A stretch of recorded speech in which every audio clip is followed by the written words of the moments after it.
Welcome to today's webcast, Engaging with Shelter Residents. My name is Ann, and I will be your trainer. This training program is provided under a contractual agreement between the New York State Office of Temporary and Disability Assistance, Administrative Services, Training and Staff Development and Professional Development Program, Rockefeller College, University at Albany, State University of New York, through the Research Foundation for the State University of New York, SUNY. Let me begin by thanking all of you for the work you do. I know how hard you work. I see it firsthand in my volunteer work in the shelters and the outreach van. Your resilience and compassion astound me. Again, thank you. Positive and productive engagement is critical in determining the potential outcome of the resident's experience at the shelter. A resident's level of engagement with the shelter staff can be a predictor of their ability to successfully use the services designed to transition them back into permanent and stable housing. This webcast offers some communication strategies for working with residents to help them to see a path forward into a permanent home. By the end of this training, you will be able to identify techniques for effective resident engagement, describe the relationship with dynamic between residents and staff, identify ways communication can impact rapport, describe the connection between communications and a resident's success. Engagement refers to the process by which residents become active in the services provided to them in the shelter. It begins the moment a resident enters the shelter and starts with any staff member, regardless of their title. And engagement ideally continues throughout their shelter stay. When a person first enters a shelter, they likely feel uneasy and may be unsure who to trust. Which of the above individuals do you think a person coming into the shelter would prefer to see? The person on the left definitely looks more approachable. Setting the tone for the resident-staff relationship begins with a greeting. Set a positive tone that indicates warmth, respect, acceptance of the person, and your willingness to work together. To do this, greet individuals warmly, allowing for personal space. Keep in mind that social distancing will present additional challenges, so use body language, facial expressions, and tone of voice to convey a warm welcome. Ask how they would like to be addressed. Help familiarize them with the purpose of your contact. Remind residents of staff roles and reintroduce yourself as needed to make any interaction less awkward. People receiving public services, including shelter, are asked multiple questions, often the same ones by multiple people. Keep in mind, not everyone will be enthusiastic about another interview.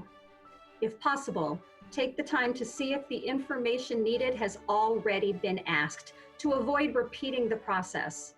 This will help residents feel that staff are communicating with each other and they don't have to waste their time answering the same questions over and over.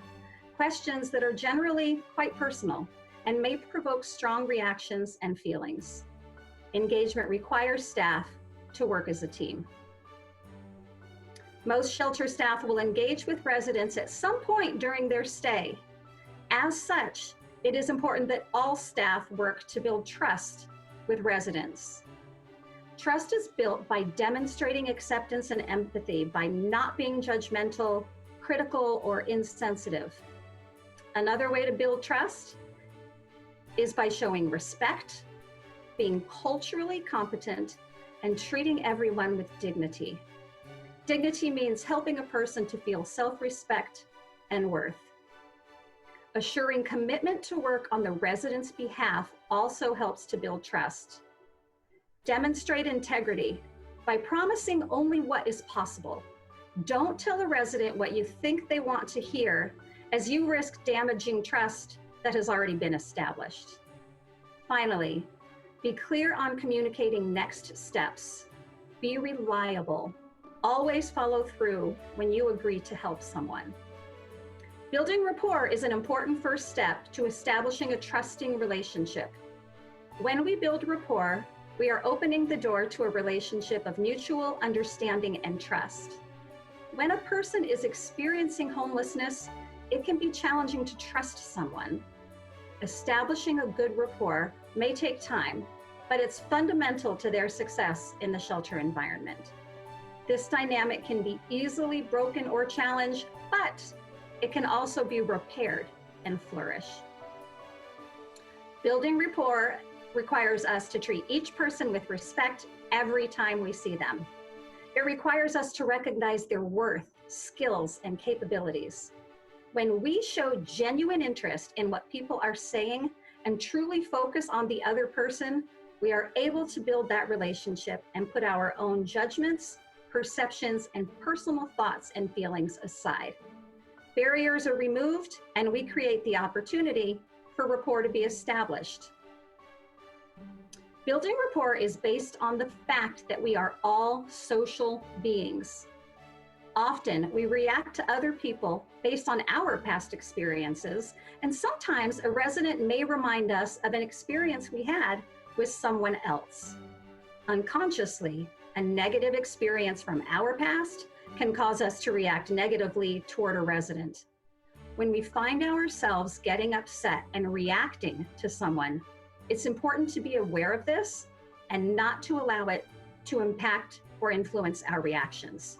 Step back and sort out those reactions so you can respond in a more helpful and meaningful way. In addition to being self-aware, to build a helping relationship, we must also be aware of residents' feelings and perceptions of us. Many clients perceive a power dynamic between themselves and shelter staff. This stems from the fact that shelter workers have access to parts of the shelter that residents don't, that shelter workers don't have a curfew, and that often shelter workers need to enforce shelter policies and procedures. Also, shelter workers often ask personal questions, like, "Did you take your meds yet?" to residents that residents are not allowed to ask the shelter worker. It is important to be aware of this power dynamic and to notice how the resident you are working with perceives you. Even if you are trying to be collaborative and friendly, the resident may see you as an authority figure. They may believe they have no choices. One way you can assess someone's perception of you as an authority figure is by observing their body language and other nonverbal communication. Being observant, listening well, and responding in a way the resident communicates are key to having successful outcomes. It is important to assure residents that you want to work with them as a partner. Assure them that you are interested in their opinions and experiences. Instead of telling a resident what they need to do, ask them what they think they need to do. If there is a deadline looming, gently remind them and suggest a way forward. Explain the rationale for rules and procedures. Demonstrate an understanding of the client's perspective, especially if they are feeling frustrated. Keep in mind that you may be asking a resident to make major life changes. You need to partner with those whom you assist. Building a helping relationship with the resident increases the likelihood that, with your help, the resident will achieve their goals. This slide shows you some ways you can build rapport and a helping relationship. The communication process goes beyond saying the right words. Attention to body language, as well as the words we use, helps us form meaningful relationships. Our body language communicates as much as the words we use. Often, we are unaware of what we're communicating in our expressions, movements, and posture. When communicating with a resident, reinforce that during this meeting, that person is our sole focus. We also want to let the residents know that we want to work collaboratively and make sure that we understand each other's roles and responsibilities. Finally, it is important for the resident to trust that we will cooperate in helping them to recover from homelessness and related obstacles. Communicating with residents requires effective communication. Components of effective communication include nonverbal communication, physical space, verbal communication, and active listening. Nonverbal communication includes how we sit, look, behave, express ourselves, dress, and pay attention. Leaning forward may express interest. Crossing our arms or standing with our hands on our hips conveys distance and authority. Pointing a finger at someone is dismissive and may feel belittling. All aspects of nonverbal communication convey meaning. Understanding our nonverbal communication is enhanced by a willingness to hear feedback from our colleagues and teammates. Physical space is also important to consider as another form of communication. Interviewing someone across a desk creates a barrier, suggesting a position of authority for staff. Sitting alongside or across from someone while still paying attention to personal space creates a more intimate setting that is conducive to sharing personal information. Additionally, when meeting with a resident, staff must give them undivided attention. Set aside and silence cell phones. Do not engage in other conversations. When asking questions, shelter workers need to consider what type of question they are asking. Close-ended questions have a single word answer like yes, green, or 42. Close-ended questions tend to shut down conversations and can leave an interviewee feeling interrogated. Open-ended questions often begin with why or how and require the resident to provide more information. Open-ended questions create a natural conversational flow and may create an environment in which the interviewee voluntarily shares information that can help you help them. Part of paying attention is listening and clarifying. Many of us have read about active listening. This type of listening means that as we talk and listen, we are checking to make sure that we understand the communication correctly. Rephrasing what we have learned and checking it out with the person is a wonderful way of staying on track and building rapport. It shows that we are willing to ask, to be wrong, and to learn. Look at the picture on your screen. What do you notice about the use of physical space? Did you notice that the laptop is moved off to the side so that it does not form a barrier between the two people? What do you notice about the nonverbal communication? Did you notice their eye contact, how they are sitting up straight, and how their bodies are leaning slightly forward? Now I'll hand you over to Luis, who will help you practice your skills. Now let's do a matching game to see if you can identify what the listener's body language is conveying in the following pictures. To begin, take a sheet of paper and number it 1 to 5, like you see on the slide. If you need time to get a piece of paper or a pen, simply pause the video. Match the picture on the left with the emotion on the right. Write the letter of the emotion next to the number of the picture. Let's do the first one together. Each picture will have a number that corresponds to a number on your paper. We will go in order from 1 to 5. In the right-hand column is a list of 5 emotions, labeled A through E.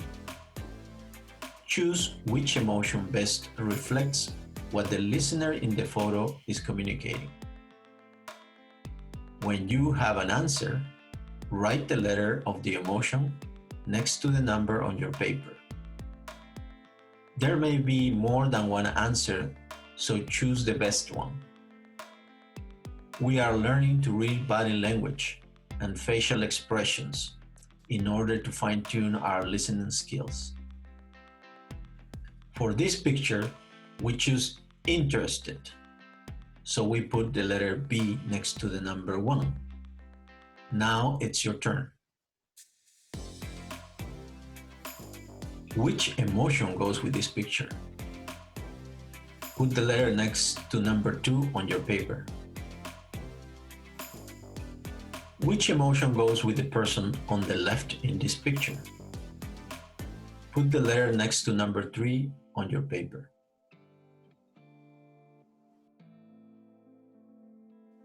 Which emotion goes with this picture? Put the letter next to number 4 on your paper. Which emotion goes with this picture? Put the letter next to number 5 on your paper. Okay, now let's see how you did. Do your answers match our answers?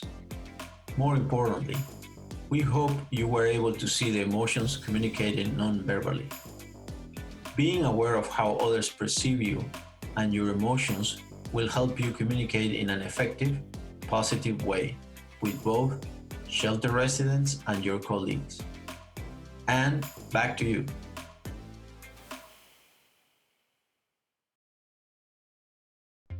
Now let's talk about working with residents. We've already discussed effective communication strategies that can be used every day in the shelter setting with residents and other staff members. Let's talk more specifically about how to use those communication skills when you are working with a client, either during an initial intake, a case management meeting, a housing specialist meeting, or any other interaction that requires follow-up from both you and the client. In the work we do, there are times when we need to meet with residents to discuss their next steps in the process. How can our engagement skills make these meetings successful? Let's explore how to apply what we've learned. Before the meeting, when making an appointment with a resident, be sure to explain why you would like to meet in a manner that is clear and does not use jargon that the client may not understand. For example, telling a new resident that you need to speak with them about how compliance with their ILP affects their THA benefits may be confusing, particularly if the resident has not previously used the county social services or experienced homelessness. Relate the purpose of the meeting to the goals you've already discussed, whether it's just getting to a medical appointment, getting to social services, or something bigger, like finding permanent housing. When possible, include the resident in decisions, such as where and when you would like to meet with them. This enables residents to choose a place that is comfortable for them, whether that is an office, a common space, or even going for a walk. It also allows residents to choose a time of day that is best for them. Some residents may have trouble sleeping, making a morning meeting difficult for them. Allowing them to choose the time not only makes the resident more comfortable, but also increases the likelihood of the resident attending the meeting. It may not be possible to accommodate every request, but the effort to reach a compromise includes them in making the decision. Consider giving residents a calendar or a notebook where they can track meeting dates and times. This simple tool can help someone who feels they are losing control of their life begin to feel more capable of making decisions about moving forward. When you meet a resident, especially for the first time, give them physical and emotional space. Offer them assistance, but make sure they know it's okay if they don't want to take it at this moment. Remember to be fully present for the residents and communicate this with active listening skills and with your nonverbal communication. Pay attention to the resident's body language and react accordingly. Point out any positive steps they made, such as attending the meeting, and help them see that they have strengths to draw from. Give them time to get to know you and allow space for the resident to ask questions. Let the resident know that if they feel uncomfortable, the meeting can be rescheduled. When meeting with a resident, pay attention to the time. It may be a balancing act to conduct a meeting that engages the person, provides needed respect, fosters a trusting relationship, and works towards a goal, all with a limited amount of time. For residents that simply need more time, be sure to schedule more time. As the meeting is nearing its end, be sure that the resident can see the path forward. Be clear on what the next steps are both for you and the resident. Plan a time to meet again to check on each other's progress. After the meeting, after meeting with a resident, be sure to follow up on everything you promised to do. Be sure to attend the next meeting. And if something comes up and you are unable to attend, let the resident know this before the meeting was scheduled to begin. This simple courtesy shows your respect for the resident. Let's take a look at what we covered today.